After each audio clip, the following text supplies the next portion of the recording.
Vamos abrir em Marcos, capítulo 1, verso de número 1. Nova série em Marcos. Vamos ficar um bom tempo em Marcos. Vamos conviver muito com Marcos, João Marcos, para ser mais exato. Marcos tem 16 capítulos e a nossa peregrinação é longa. Vamos passear bastante pelo Evangelho de Marcos. Sempre é uma alegria terminar e começar séries aqui na nossa igreja. Sempre uma alegria. Aqui na Igreja Verdade da Cruz nós temos a mania, nós temos o hábito de fazer séries inteiras em livros inteiros da Bíblia, capítulo por capítulo, verso por verso, para que você entenda na íntegra tudo aquilo que a palavra de Deus quer dizer, quer ministrar ao seu coração. Toda a Escritura ela foi colocada dentro de um contexto, e para não tirarmos desse contexto é que nós lemos o texto por completo, o livro por completo. E hoje nós estamos iniciando a série de João Marcos. De novo digo, muito bom começar outra série na igreja. Toda série ela tem um gosto diferente, ela tem uma forma diferente. E eu particularmente, eu não sei você, não sei se é só mania de pastor, mas eu queria falar para a minha comunidade essa manhã, eu costumo conectar as séries com os acontecimentos da igreja. Então eu conecto Eclesiastes com alguns casamentos que foram realizados aqui, com alguns enterros, com alguns problemas que nós passamos, por muitos problemas que passamos. Então eu costumo conectar essas coisas, alguns bons acontecimentos, alguns maus acontecimentos. Eu não sei se você faz isso, mas eu faço. Então é sempre bom lembrar das séries e o modo como Deus as usou para a sua glória e para os seus propósitos. Vamos lá então, João Marcos, capítulo de número 1, verso também de número 1. Princípio do Evangelho de Jesus Cristo, o Filho de Deus. Princípio do Evangelho de Jesus Cristo, o Filho de Deus. Por incrível que pareça, até aí, só até aí é nesse verso que nós vamos concentrar o nosso sermão essa manhã. Quem foi João Marcos? É a pergunta mais apropriada para nós entrarmos no Evangelho de Marcos. Marcos tem uma leitura e tem uma ótica que não é vista nos outros evangelhos, Mateus, João e Lucas. Marcos tem um jeito próprio, uma forma própria de se referir a Jesus Cristo. Então, o nosso foco é Marcos. Interessante notar que o nome de Marcos não aparece em nenhum lugar nesse livro. O nome do autor não aparece aqui na biografia. Se não fosse a tradição apostólica e a tradição dos pais da igreja, possivelmente nós nem saberíamos quem foi o autor dessa biografia de Jesus, desse evangelho que conta e narra a vida de Jesus. Mas é importante a gente se debruçar e perceber quem foi o autor dessa biografia. Marcos é discípulo direto de Paulo e Pedro. Primeiro Paulo e depois de Pedro. Ele acompanha tanto um apóstolo quanto o outro em todas as suas viagens. Acompanha bastante Paulo e acompanha bastante Pedro. Os pais da igreja afirmam que Marcos andava de perto com Paulo e com Pedro, e que, portanto, é o autor dessa biografia que nós estamos lendo. Marcos, ele é proficiente em grego. Grego é como se fosse o inglês da época. Se você tem inglês, se você fala inglês, você vai para qualquer lugar do mundo. Se você for no Paquistão, se você for nos Estados Unidos, no Japão, não importa. Com o inglês você se vira e se vira muito bem. O grego era o inglês da época. Você viajava para qualquer canto do mundo. Marcos falava grego. Pedro não falava. Pedro só falava aramaico. E, portanto, Marcos traduzia, era o intérprete de Pedro em suas viagens. Pedro pregando lá em sua língua e Marcos traduzindo na língua franca para que todos pudessem entender. E Marcos não era só o intérprete de Pedro. no sentido de que não somente traduziu ou interpretou os sermões de Pedro para a audiência que estava ali prestando atenção. Marcos também registrou os sermões de Pedro. Marcos também escreveu os sermões de Pedro em grego. O resultado? Esse daqui que nós estamos lendo agora. O Evangelho de Marcos nada mais é do que o registro dos sermões do apóstolo Pedro. É por isso que muitos estudiosos da Bíblia chamam o Evangelho de Marcos não de Evangelho de Marcos. E talvez nem mesmo Marcos tenha sentido que era dele esse Evangelho, porque nem colocou o seu nome aqui. Mas o Evangelho do apóstolo Pedro. Uma coletânea daquilo que ele pregou. Um compêndio daquilo que ele ensinou para a audiência.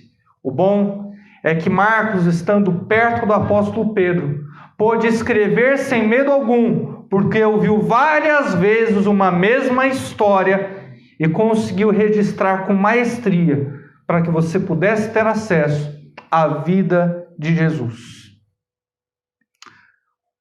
O Evangelho de Marcos, portanto, tem confirmação apostólica. Você vai perceber no Novo Testamento que todo o Novo Testamento foi escrito por apóstolos. O apóstolo Paulo escreveu a maior parte do Novo Testamento, Mateus, Marcos, Lucas e João. Lucas teve o aval de Paulo e Marcos teve o aval, a confirmação de Pedro. Onde Marcos morava? Marcos morava em Jerusalém, apesar de falar grego. E sua casa era o ponto de encontro para todos os cristãos. Ele era bem jovem, mas a sua mãe, uma mulher muito piedosa, recebia corriqueiramente Jesus e os apóstolos. A tradição também nos conta que foi na casa de João Marcos que Cristo preparou a última ceia e foi traído antes de ir para a cruz. Foi na casa de Marcos que isso aconteceu. Então Marcos não só ouviu do próprio apóstolo Pedro os sermões e os ensinos, como também via corriqueiramente Jesus na sua casa. Que privilégio, não? Crescer com Jesus Cristo na sua casa. Ver Jesus ensinando aos seus apóstolos e depois ter o privilégio de acompanhar um deles. Ah, meus irmãos, eu queria ser João Marcos. Eu queria poder ver de pertinho o nosso mestre.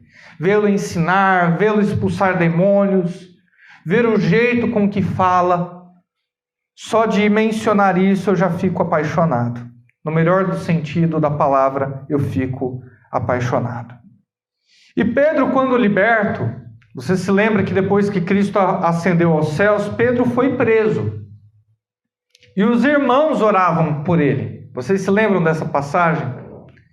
E sabe para qual? E você não adivinha para qual casa Pedro foi depois que ele foi libertado. Você não adivinha. Ele foi para a casa de João Marcos, recebido pela mãe dele e pela sua família piedosa. Eles estavam orando na casa de João Marcos pelo apóstolo Pedro. E quando os anjos o libertaram, Pedro foi direto para a casa de João Marcos ter com eles. Quanta coisa Marcos viu, não? Não se engane. Marcos sabe mais do que você imagina. E olha que interessante, uma curiosidade. Em Marcos 14, 51 e 52, eu acho que você está com o Evangelho aberto, não custa nada dar um pulinho lá. Hoje nós vamos ver um panorama, vamos ter um panorama do Evangelho de Marcos. 51 e 52. Olha o que diz. Esse registro de 2 versos existe apenas no Evangelho de Marcos e nenhum outro. Olha que interessante. 14, 51 e 52. Diz assim a Bíblia Sagrada Almeida século 21. Certo jovem o seguia, envolto em um lençol sobre o corpo, desnudo, e o agarraram. Mas ele, largando o lençol, fugiu despido. Então tinha um jovenzinho que estava só de lençol, deve ter acordado no meio da noite, estava só de lençol, e viu que Jesus foi preso. Aí esse jovenzinho foi lá com o seu lençol, imagina, um adolescente, uma criança, e foi lá ver o que ia acontecer com Jesus, saiu com o seu lençol à noite, e foi lá, de pertinho, ver para onde eles iam levar Jesus. Aí os soldados perceberam que estavam sendo seguidos, falaram: quem que é esse moleque? Vamos pegar ele, pega. Correram atrás do menino, puxaram o lençol e ele fugiu, correu. Esse registro nós só temos aqui em nenhum outro lugar. Você não adivinha quem a tradição diz que era esse menino. Você não adivinha quem os pais apostólicos, quem os eruditos dizem que é esse jovenzinho. Sabe quem é? João Marcos, que escreveu o Evangelho. É por isso que só está registrado aqui. Existe informação segura de que esse jovenzinho que quis ver, curioso, o que ia ser feito com seu mestre, era João Marcos. Que menino piedoso, que jovem sem igual que era João Marcos. E a gente vê que depois que tudo isso aconteceu, em Atos 2, 25, eles recebem a recomendação de Pedro, Paulo e Barnabé, recebem a recomendação de Pedro e dizem: olha, Marcos é um garoto diferente, Marcos tem nos acompanhado. Paulo, leva ele contigo para suas viagens. Barnabé, ele já é seu primo, é um garoto piedoso, leva ele com vocês para adquirir experiência, para adquirir maturidade na fé, para ver o ensino de vocês. Leva eles com você. Leva ele com você. Pedro para Paulo. E Paulo e Barnabé levaram o pequeno João Marcos com eles. Para as viagens, pregarem nas igrejas, visitarem os enfermos. Aonde Paulo e Barnabé iam, Marcos ia atrás. Vamos dar uma olhada em Atos, capítulo de número 13, verso de número 5. Hoje não é uma mensagem expositiva no sentido de lexa contínua, é diferente porque eu quero dar esse panorama para você.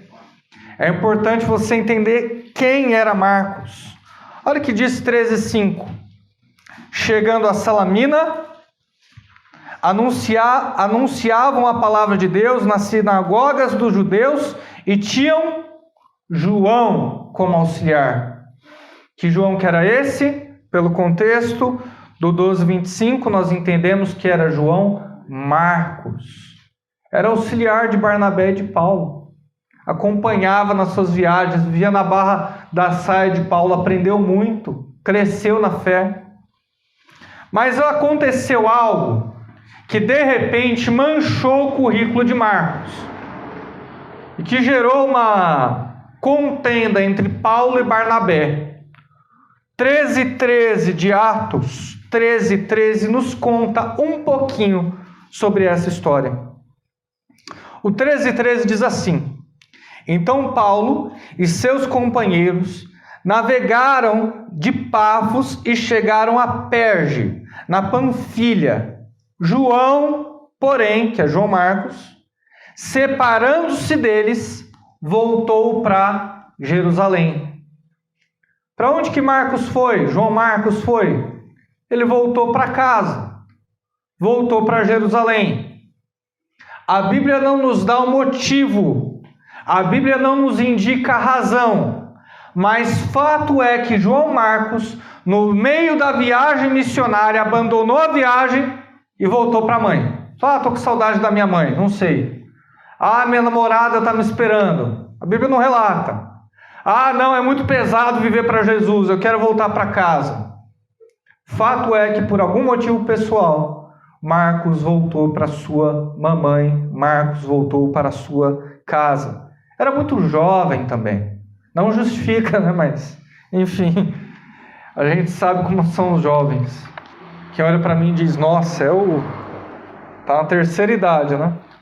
Tenho 31, mas me coloco nisso também. Eu sei como somos nós, jovens, às vezes volúveis, às vezes não somos firmes, infelizmente é assim. Não se sabe por que voltou, mas voltou. E aí o que aconteceu? Abre em Atos 15, 36 ao 41. Aí ocorreu a maior briga entre Paulo e Barnabé por causa de João Marcos. O pivô da discussão entre Paulo e Barnabé, o motivo foi João Marcos. Paulo e Barnabé se dividiram por causa dele. O que é que diz aqui? Decorridos alguns dias, Paulo disse a Barnabé: vamos visitar os irmãos em todas as cidades onde anunciamos a palavra do Senhor para ver como estão. E Barnabé queria levar também João, chamado Marcos. Ou seja, Barnabé queria levar o primo. Barnabé ia fazer uma nova viagem missionária e chamou Marcos para ir com ele. Chegou para Paulo e falou: quero levar João Marcos. Eu chamei João Marcos para ir junto com a gente. 38. Mas Paulo parecia não fazer sentido levar consigo quem desde a Panfilha havia se afastado deles e não os acompanhara no trabalho. E a divergência entre eles foi tão grave que se separaram um do outro. E Barnabé, levando Marcos consigo, navegou para Chipre. Mas Paulo, tendo escolhido Silas, partiu, confiado pelos irmãos a graça do Senhor. E passou pela Síria e Cilícia, fortalecendo as igrejas. Então a discussão entre Paulo e Barnabé foi tão grande que Barnabé pegou o João Marcos, o primo, e foi para um lado, e Paulo escolheu a Silas e foi para um outro lado. Tamanha discussão. E nessa altura do campeonato você deve estar se perguntando: pastor, quem que estava certo e quem que estava errado nessa história? Bom, a Bíblia não nos diz quem estava certo e quem estava errado. Vai depender do ponto de vista, vai depender da sua opinião. O que a Bíblia nos diz e assegura é que Deus abençoou os dois. Deus tanto abençoou Paulo e Silas, como abençoou Barnabé e João Marcos. Os dois foram bem-sucedidos em suas viagens, os dois fizeram um trabalho relevante, e ao que tudo indica, Deus decretou para que fosse assim. Permitiu que houvesse essa controvérsia, essa discussão entre eles, para que o trabalho de Deus crescesse, o reino de Deus se expandisse no coração dos homens. Tem um pastor lá do interior que ele diz o seguinte: o diabo divide, mas Deus abençoa. E a vida às vezes é assim, a gente se divide, a gente vai cada um para um lado, mas Deus acaba abençoando os dois. Isso acontece o tempo todo no ministério. Eu particularmente tenho grandes amigos pastores, grandes amigos mesmo, a quem eu confio a minha vida. Mas não dá para a gente fundar uma igreja junto. A gente tem ideias diferentes sobre ministério, sobre lida. Nem o meu povo ia aguentar ele, e nem o povo dele ia aguentar eu. Então não dá para a gente andar junto. Mas nós continuamos amigos e continuamos nos relacionando. A vida é assim. Ministério é assim. Mas de alguma forma, tanto ele quanto eu estamos ambos vivendo para o Senhor. O fato e o ponto bom é que, apesar de toda essa controvérsia, mais ou menos 10 anos depois desse ocorrido, desse grande conflito, Paulo estava em Roma, padecendo grande necessidade, e ele lembra, sabe de quem? Ah, você não adivinha de quem que ele lembra. Vocês já estão adivinhando? Já estão se acostumando? É sempre em volta de João Marcos. Na carta que ele escreve para Filemão, e Paulo estava em Roma, Marcos está de volta ao lado de Paulo, o servindo. E Marcos permaneceu com Paulo até a sua morte. Quando nós lemos na carta de 2 Timóteo, Paulo diz o seguinte: olha, Demas me abandonou, amando o presente século, mas João Marcos está comigo. Você consegue imaginar isso? O motivo da controvérsia de Paulo ter se dividido com Barnabé, João Marcos, mas 10 anos depois, Paulo quer de volta, e aquele discípulo é de tão grande confiança que o acompanha até a data da sua morte, até o momento em que morreu. Então a controvérsia foi resolvida e tudo ficou bem. Deus usa essas controvérsias para alavancar a sua obra. Era necessário que por aqueles 10 anos Marcos ficasse com Pedro, Marcos ficasse com Barnabé, mas depois Paulo o teve de volta e o teve para sempre. Cumpriu-se aquilo que Paulo falou para Timóteo. É necessário que nós fiquemos afastados por um pouco de tempo para depois eu te ter para sempre. Cumpriu-se com o nosso amado João Marcos, o nosso herói João Marcos. E depois que Paulo morreu, o que acontece com Marcos? Marcos começa a acompanhar Pedro. Pedro morre depois de Paulo, depois do apóstolo Paulo. Vai morrer também de uma maneira terrível, mas morre depois. E Marcos fica lá agora com Pedro, registrando, escrevendo, também em Roma. E escreve esse evangelho que nós estamos vendo. O evangelho que é escrito há mais ou menos 67 e 68 depois de Cristo. Mais ou menos aí que esse evangelho ele é escrito. E Marcos está lá em Roma, ouvindo Pedro pregar, escreve esse evangelho. E ele escreve esse evangelho dirigido aos romanos. Dirigido àqueles que estão na sua região.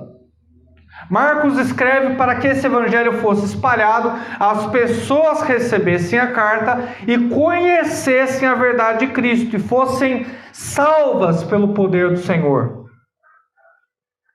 E depois que ele escreve esse evangelho, ele foge. Ele corre para Alexandria. E lá em Alexandria, pregando, os pagãos se revoltam contra Marcos e acabam matando ele. Enforcado de uma maneira perversa. Vou citar rapidamente para você não ficar com essa imagem na sua mente, no seu coração. Mas Marcos ele morre enforcado, puxado por cavalos. É assim que ele morre. Arrastado pelas ruas de Alexandria. E é enterrado no cemitério local. E foi lá que eu encontrei com Marcos.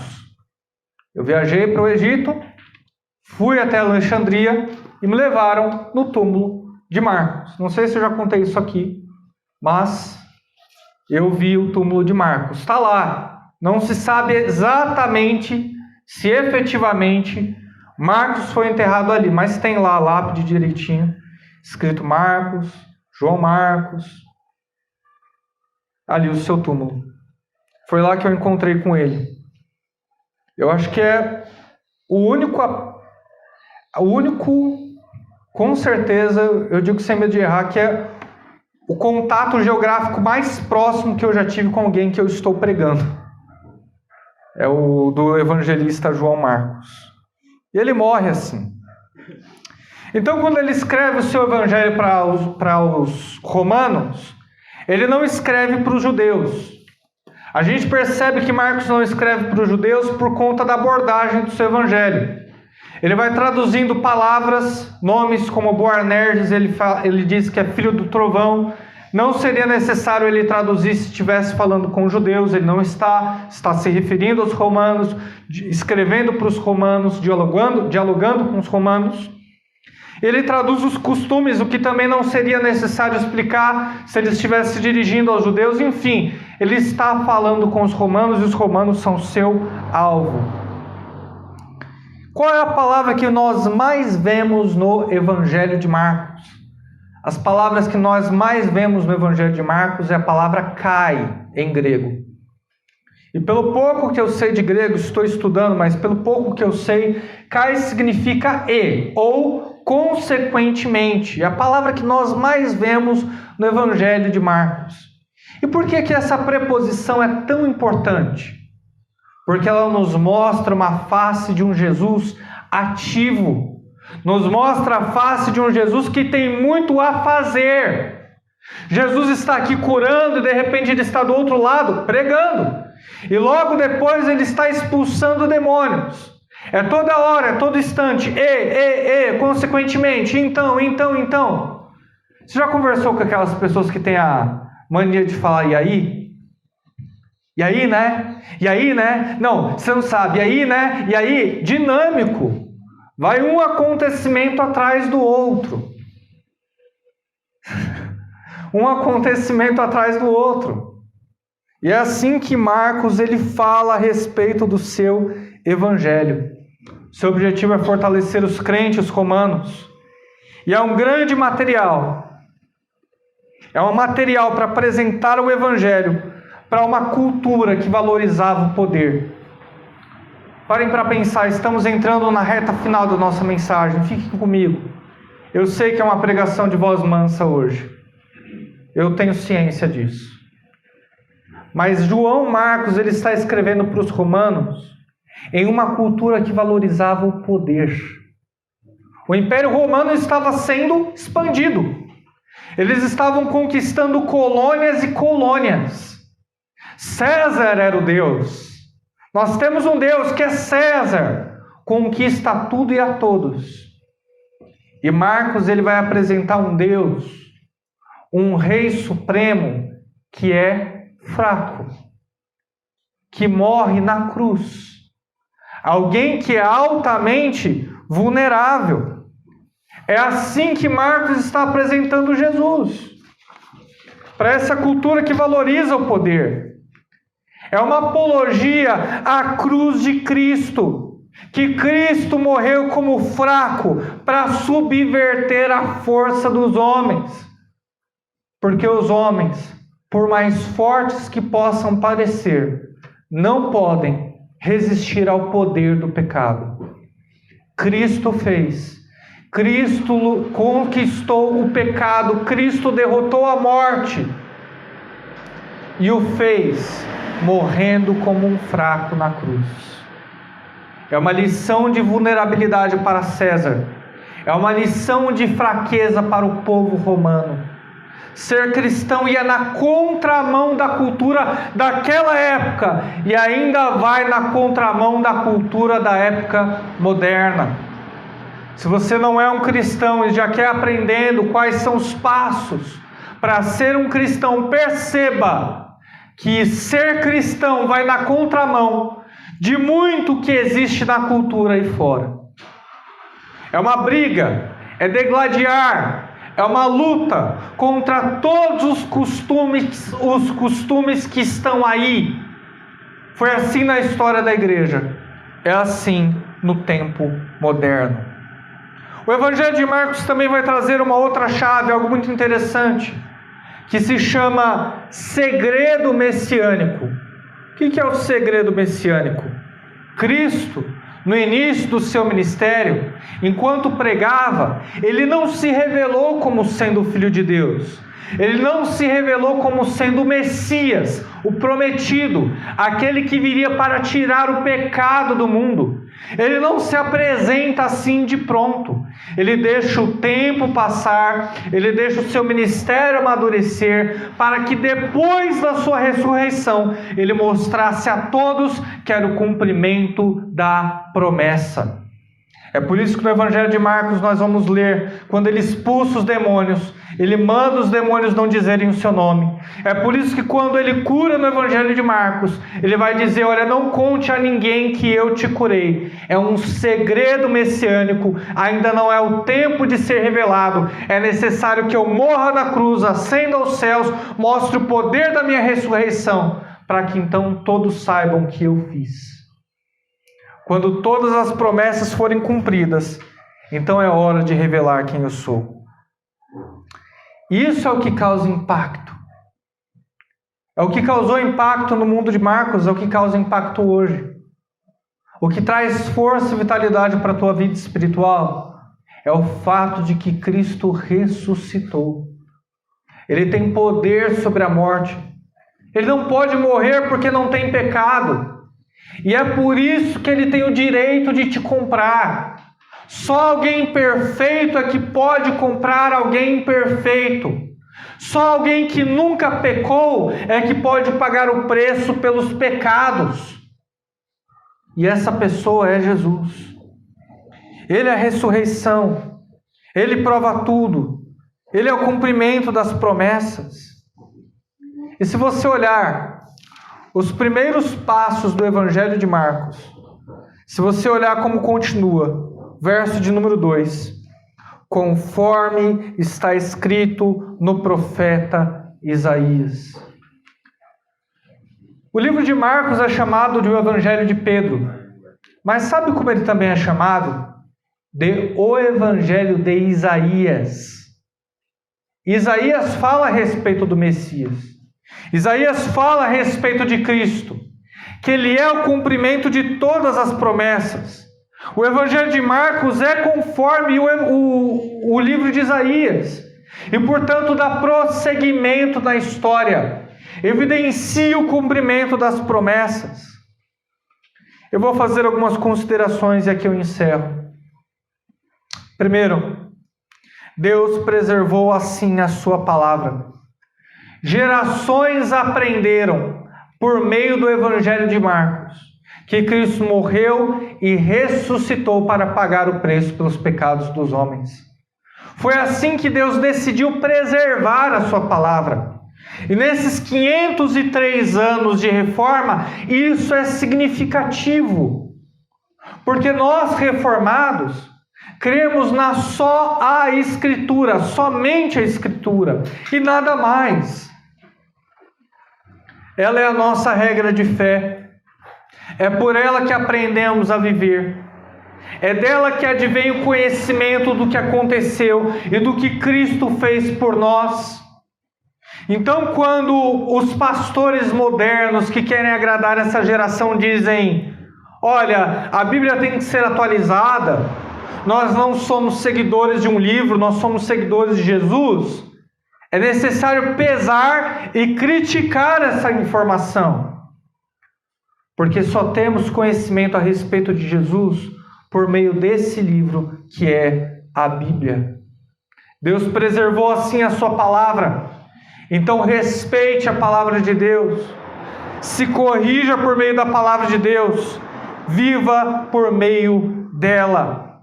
Nesses 503 anos de reforma estamos celebrando a imutabilidade de Deus e da sua palavra. O fato de que Ele se revelou a nós por meio dela. E por isso nós somos salvos.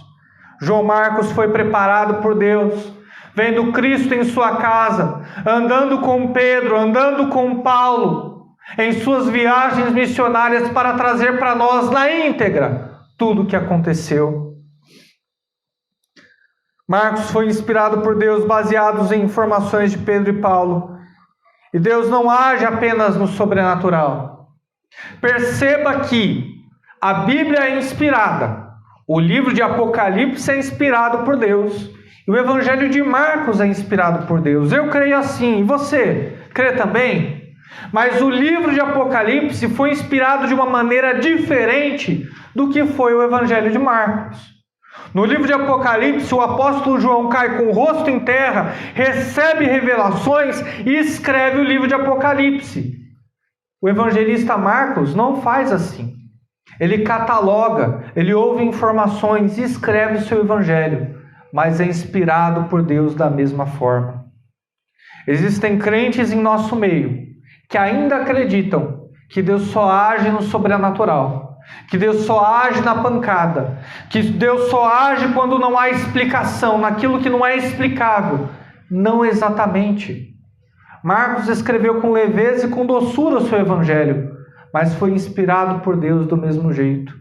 Na mesma medida, eu digo para vocês essa manhã que essa pregação é uma pregação em voz mansa, mas é colocada nas palavras de Deus e é baseada na palavra de Deus da mesma maneira e traz impacto ao seu coração, vitalidade à sua vida espiritual. Número 3, valorize a sua Bíblia, valorize a palavra de Deus. Marcos morreu de um jeito tenebroso, horrível, e ele morreu porque acreditava na inspiração da Escritura, porque sabia que havia uma mensagem para ser pregada. Você lê a sua Bíblia todos os dias? Leia, valorize. Eu sei que às vezes a gente vem em um culto, quer ser impactado, quer receber uma resposta, quer viver. Isso é bom, continue. mas é necessário também ler as nossas Bíblias todos os dias, ter uma vida devocional enquanto o sol nasce, salmodiar com os salmos, orar com os salmos, ler o registro dos evangelhos, para que a nossa vida possa exprimir aquilo pelo que Cristo viveu e morreu. Valorize a Bíblia, fortaleça-se por meio da Bíblia e seja restaurado por meio da Escritura. Eu olho nos olhos de vocês essa manhã e eu percebo que existem muitos crentes que necessitam ser restaurados, que não têm vivido uma vida devocional que agrada a Deus, que está de pleno acordo com as Santas Escrituras.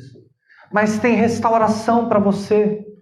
Se João foi o discípulo amado, na minha perspectiva, Marcos foi o discípulo restaurado. Restaurado a ponto de ter escrito um evangelho. O que é que Deus não pode fazer com a sua vida? O que é que Deus não pode fazer com você? Talvez você tenha abandonado a missão. Talvez você tenha colocado a mão no arado e olhado para trás. Mas Deus tem restauração para a sua vida espiritual. Deus tem restauração para você. Se você quiser ser restaurado, não há melhor receita do que ler a Bíblia diariamente e acompanhar a nossa série em Marcos. Pode ter certeza que ela será extremamente edificante e vai trazer vitalidade à sua vida espiritual. Fique de pé, eu quero orar com você.